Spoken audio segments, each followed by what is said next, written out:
നമ്മൾ കുറേ ആയി ഒരു വീഡിയോ ചെയ്തിട്ട്. അപ്പോൾ ഏതായാലും ഇപ്പോൾ ആര്യം വരാൻ സമയമായിട്ടോ. അപ്പോൾ അവനെ കൊണ്ടുപോകാൻ വേണ്ടിയിട്ട് ഞാനും അപ്പൂസും ഇതാ അവൻ്റെ വണ്ടി വരണത്തേക്ക് പോയിക്കൊണ്ടിരിക്കുക കേട്ടോ. ശരിക്കും സത്യം പറഞ്ഞാൽ ഒരു 5 മിനിറ്റ് പോലും ഇല്ല കേട്ടോ നടക്കാൻ. പക്ഷെ എന്താ പ്രശ്നം എന്ന് വെച്ചാൽ ഞാൻ കാണിച്ചു തരാം.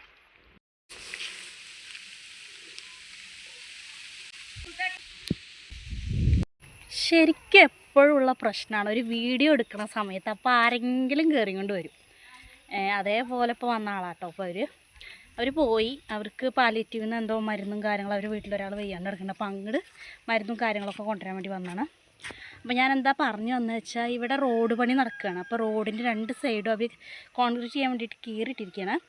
അപ്പോൾ മുകളിലാണ് ശരിക്കും അവൻ്റെ വണ്ടി വരാറ്. അപ്പോൾ ഈ റോഡ് പണി കാരണം അന്ന് വണ്ടി കുറച്ച് അങ്ങോട്ട് പോകണം കേട്ടോ. ഞാൻ എൻ്റെ വീഡിയോയിൽ പറഞ്ഞ പോലെ തന്നെ ഞങ്ങളുടെ വീട് കുറച്ച് ഉള്ളിലേക്കാണ്. എങ്കിലും വണ്ടിക്കൊക്കെ വരാൻ ഭയങ്കര ബുദ്ധിമുട്ടാണ് കേട്ടോ. പണ്ട് എൻ്റെ അമ്മയ്ക്ക് പാസ്പോർട്ട് എടുക്കാൻ വേണ്ടിയിട്ട് ഒരു പോലീസുകാരൻ വന്നപ്പോൾ പറഞ്ഞിട്ടുണ്ട്, ഈ ഭൂമിയുടെ ഏറ്റവും അറ്റത്താണല്ലോ നിങ്ങളുടെ വീടെന്ന് ക്ലാരിഫിക്കേഷന് വേണ്ടിയിട്ട് വീട്ടിലേക്ക് വരുമല്ലോ. അപ്പോൾ അയാൾ പറഞ്ഞിട്ട് പോയി. ശരിയാണ്, അങ്ങനെയാണ്. ഭയങ്കര ബുദ്ധിമുട്ടാണ് നമുക്ക് എവിടേക്കെങ്കിലൊക്കെ പോകണമെങ്കിൽ ഒരു വണ്ടി കിട്ടാം. 2 വീലേഴ്സൊക്കെ പോവും, വലിയ വലിയ വണ്ടികളൊക്കെ അത്യാവശ്യം പോവില്ല എന്നല്ല, എങ്കിലും ബുദ്ധിമുട്ടാണ്. ഇവിടെ കേട്ടോ ഞങ്ങളുടെ വണ്ടി വരാറ്, കുട്ടികളെ വണ്ടി വരാറ് ഈ വീടിൻ്റെ മുമ്പിൽ. എൻ്റെ ഒട്ടുമുക്ക ഷോർട്സിൽ നിങ്ങൾ കണ്ടിട്ടുണ്ടാവും ഈ വീട്. ഇവിടെ നിന്ന് ഒരു നീളം അങ്ങോട്ട് നടക്കി വേണ്ടിട്ടുള്ളൂ എനിക്ക്. ഇപ്പോൾ സത്യം പറഞ്ഞാൽ ഇവിടെ നിന്ന് കുറച്ചും കൂടി, വലിയ ദൂരം ഇല്ലെങ്കിൽ പോലും കുറച്ചും കൂടി അങ്ങോട്ട് നടക്കണം കേട്ടോ. എനിക്ക് നടക്കാൻ ബുദ്ധിമുട്ടുണ്ടായിട്ടല്ല, പക്ഷെ ഇവനെ വെച്ച് നടക്കാനിപ്പോൾ ഭയങ്കര, ഇപ്പോൾ നടക്കുന്നില്ലല്ലോ അധികം ദൂരമൊന്നും. ഇവനെ നോക്കിക്കൊണ്ട് വീട്ടിലിരിക്കണോട്ട് നടക്കാൻ ഭയങ്കര, ഇപ്പോൾ ആ കയറ്റം കയറുമ്പോഴത്തേക്കും ഭയങ്കര കിതപ്പ് കാര്യങ്ങളൊക്കെ കേട്ടോ.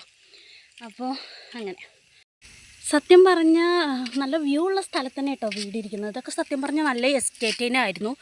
ഇതൊക്കെ ഇപ്പോഴത്താണ് കേട്ടോ വെട്ടിയത്. റബ്ബർ മരമായിരുന്നു ഭയങ്കര. ഇത്ര വെളിച്ചമൊന്നും ഉണ്ടായിരുന്നില്ല സത്യം പറഞ്ഞാൽ. ഒരു കാട്ടിൽ പെട്ട പോലെ ആയിരുന്നു. പെട്ടെന്ന് എനിക്ക് ഇവിടെയുള്ള ആൾക്കാർക്കൊന്നും കുഴപ്പമില്ല, പക്ഷേ എനിക്കെന്ന് പറഞ്ഞാൽ പെട്ടെന്ന് നമ്മൾ എറണാകുളത്ത് നിന്ന് ഇങ്ങോട്ട് പോരുമ്പോൾ സെറ്റ് ചെയ്യുന്നത് നമ്മളൊരു കാട്ടുമുക്കിൽ പെട്ടൊരു ഫീലിംഗ് കേട്ടോ. അപ്പോൾ എൻ്റെ ഹസ്ബൻഡ് എപ്പോഴും പറയാറുണ്ട്, കാട്ടുമുക്കിലല്ലേ വീട്, കാട്ടുമുക്കിലല്ലേ വീട്.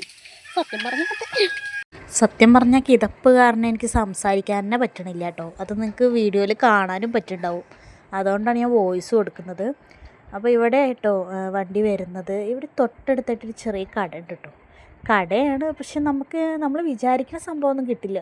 കുറച്ചൊരു 4-5 ഐറ്റംസ് വെച്ചിട്ട് ഉള്ളൊരു കുഞ്ഞ് കട. കാരണം എന്ന് വെച്ചാൽ അവരിനും കുറ്റം പറഞ്ഞിട്ട് കാര്യമില്ല. ചുറ്റുവട്ടത്ത് ആൾക്കാർ വന്നാലല്ലേ അവർക്ക് കച്ചവടം കിട്ടുള്ളൂ.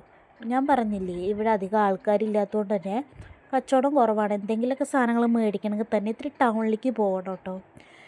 പക്ഷേ എന്തൊക്കെ ഇല്ലയെന്ന് പറഞ്ഞാലും നല്ല മനസ്സറിഞ്ഞ് സ്നേഹിക്കാൻ പറ്റുന്ന ആൾക്കാരുണ്ട് കേട്ടോ. ആ കാര്യത്തിൽ സമാധാനത്തിലും ആ കാര്യത്തിലും എന്തായാലും നമ്പർ 1 നമുക്ക് കൊടുക്കാം കേട്ടോ.